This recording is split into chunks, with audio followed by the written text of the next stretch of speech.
Emma deleted her father's phone number 3 years ago, not because she wanted to forget him, but because every time she saw his name in her contacts, it reminded her of a phone call that would never come again. 3 years earlier, her father had passed away after a long battle with cancer. And after the funeral, after the visitors stopped coming, and after life slowly moved on, Emma did what many people do when grief becomes too heavy. She packed away the memories, the photographs, the old birthday cards, the messages, even his phone number. Gone. Or so she thought. One rainy Thursday evening, Emma was sitting alone in her apartment. Outside, rain tapped softly against the window. Inside, the only sound was the faint hum of her television playing in the background. Her phone rested on the coffee table beside her. Then suddenly, it rang. Emma glanced at the screen. At first, she didn't pay much attention, but then she froze. Her heart skipped a beat. The name on the screen made her blood run cold. Dad? For a moment, she couldn't breathe. She stared at the screen. It had been a glitch, a scam, some strange technical error, because there was no possible way her father could be calling. He had been gone for 3 years. The phone continued ringing. Emma's hand trembled as she reached for it. Just as she touched the screen, the call ended. Silence filled the room. Emma sat completely still. Her pulse raised. 1,000 thoughts flooded her mind. Was someone using his old number? Had she imagined what she saw? Or was there another explanation? Then a notification appeared. One new voicemail. Emma swallowed hard. Her finger hovered over the notification. She didn't want to press play, but she knew she had to slowly. She tapped the screen, and what she heard next changed everything. Emma pressed the phone against her ear. At first, all she could hear was static. A faint crackling sound filled the speaker. Then a voice she had not heard in 3 years. Hey, Em. Emma's eyes widened. The phone nearly slipped from her hand. It was him. It was her father's voice. Older memories came rushing back instantly. The way he used to call her Em. The way he laughed at his own jokes. The way he always sounded calm. Even when life was not, Emma felt tears forming in her eyes. She listened carefully. Dad? She whispered, but the voicemail continued. Of course it did. It was only a recording, not a conversation, not miracle. Just a message. The voice on the phone paused for a moment before continuing. If you are hearing this, then things probably didn't go the way I hoped. Emma's heart sank. She gripped the phone tighter. Outside, the rain continued falling. Inside, the room suddenly felt smaller. The voicemail continued. I know there are going to be things I never get the chance to explain. A lump formed in Emma's throat because that was true.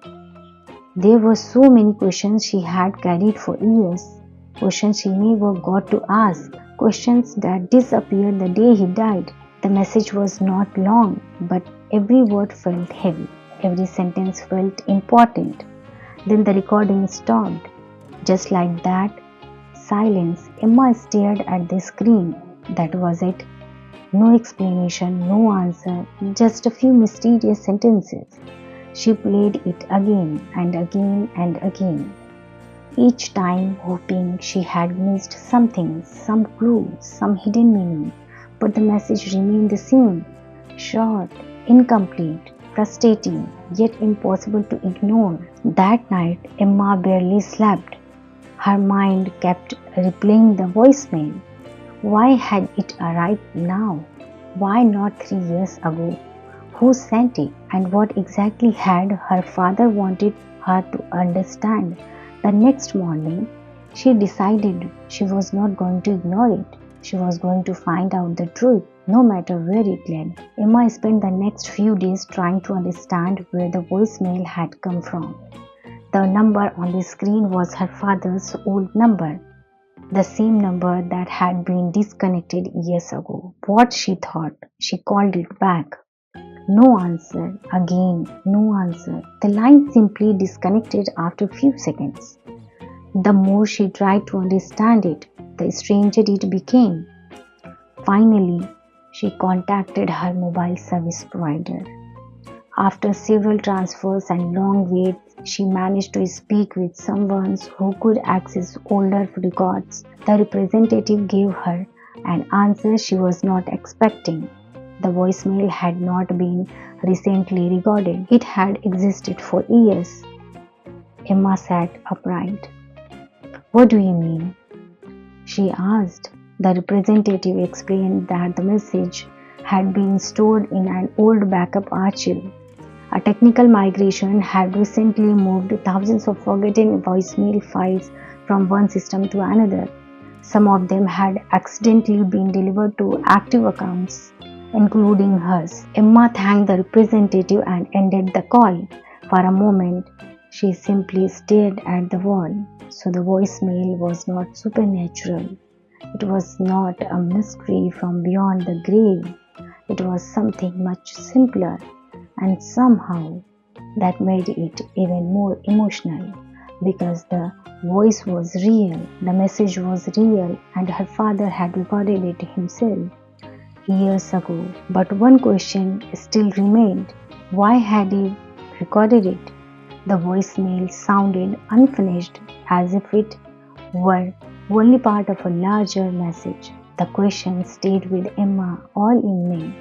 Then, suddenly, she remembered something: a storage box. After her father's death, several boxes had been moved into a small storage unit on the edge of town. Most of them had not been opened in years. The next morning, Emma drove there. The storage facility looked exactly as she remembered. Quite dusty, forgotten. The manager handed her the key, and 20 minutes later, she stood in front of a metal door that had not been opened in nearly 3 years. She took a deep breath, then slowly pulled it open. Inside were dozens of old boxes. Family photographs, books, documents, pieces of life that had been packed away and forgotten. Emma began searching. Hours passed. Then finally, at the bottom of a cardboard box covered in dust, she found something that made her heart stop. A small digital recorder, and attached to it a handwritten note. In her father's handwriting, the note contained only 6 words: "For Emma, when she is ready." Emma stared at the note for several seconds. "For Emma, when she is ready." Her father's handwriting, there was no doubt about it. Her hands trembled as she picked up the recorder. The battery was dead. Of course it was. The device had been sitting untouched for years. Later that evening, after finding the correct charging cable, Emma sat alone in her apartment. The recorder rested on the table in front of her. Outside, the city lights flickered beyond the window. Inside, everything felt strangely quiet. She pressed play. For a second, nothing happened. Then, his voice filled the room. "Hey, Em." Emma closed her eyes. There it was again. His voice, warm, familiar, home. "If you are listening to this, then I guess you finally found the box." A faint laugh followed. The same laugh she remembered from childhood. The same laugh she thought she had forgotten. "I was not sure if you would ever find this." The recording paused briefly. Then his tone became more serious. "There are things I wanted to tell you face to face, but life does not always give us that chance." Emma felt tears running down her cheeks. She didn't try to stop them. For years, she had carried questions, regrets, unspoken words. Now, for the first time, she felt like she was finally hearing the answer. The recording continued. First, I need you to know something. None of this was your fault. Not my illness, not the bad days, not the fear. None of it. Emma lowered her head. She hadn't realized how badly she needed to hear those words. Then came a long pause, and finally, the sentence that changed everything. I spent so much time worrying about how my story would end that I forget to appreciate the fact that your story was only beginning. Emma covered her mouth. The room felt heavy with emotion. The voice continued. So, if you are listening to this years from now, I don't want you to spend your life looking backward. I want you to keep moving, take chances, make mistakes, fall in love, travel somewhere unexpected, do things that scare you. And whenever life gets difficult, remember that you are stronger than you think. For a moment, the recording became silent. Emma thought it was over. Then she heard one final breath, and her father's voice returned, softer this time, almost a whisper. I love you, Em. I always will. The recording ended. Emma sat motionless. The recorder remained silent, but she couldn't bring herself to press stop. For years, she had imagined what she would say if she could speak to her father one last time. She had rehearsed entire conversation in her head. Questions, complaints, apologies, things she wished she had said. And now, somehow, she felt as though she had finally heard the words she needed most, not because they answered every question, but because they gave her something she had not had in a very long time: peace. For the first time in years, Emma was not thinking about the day she lost her father. She was thinking about the years she had with him. The bedtime stories, the terrible jokes, the family road trips, the afternoon spent doing absolutely nothing. Memories she had buried beneath grief. Memories that suddenly felt alive again. She looked down at the recorder, then at the note for Emma when she is ready. A small smile appeared on her face. Maybe he had known. Maybe he had understood that some messages arrive exactly when they are supposed to, not when they are sent, but when someone is finally ready to hear them. The next morning, Emma did something she had not done in years. She visited her father's grave. The sky was clear, the rain had finally passed. She sat there quietly for a while. No dramatic speech, no grand goodbye, just silence.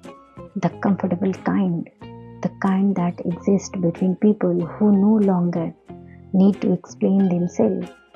Before leaving, she placed the handwritten note beside the flowers. Then she whispered four simple words. I'm okay now, Dad. And for the first time since his death, she truly meant them. As Emma walked away, her phone vibrated for a brief second. Her heart skipped. She glanced down. It was not another voicemail. It was not a miracle. It was just an ordinary notification, an ordinary moment, an ordinary day. And somehow that felt perfect because life was not waiting for her anymore. It was moving forward, and now so was she. Sometimes the most important messages in life don't arrive when they are sent. They arrive when we are finally ready to hear them. If you enjoyed this story, don't forget to subscribe to the Story Couch for more emotional and unforgettable stories. And until next time, bye bye, take care.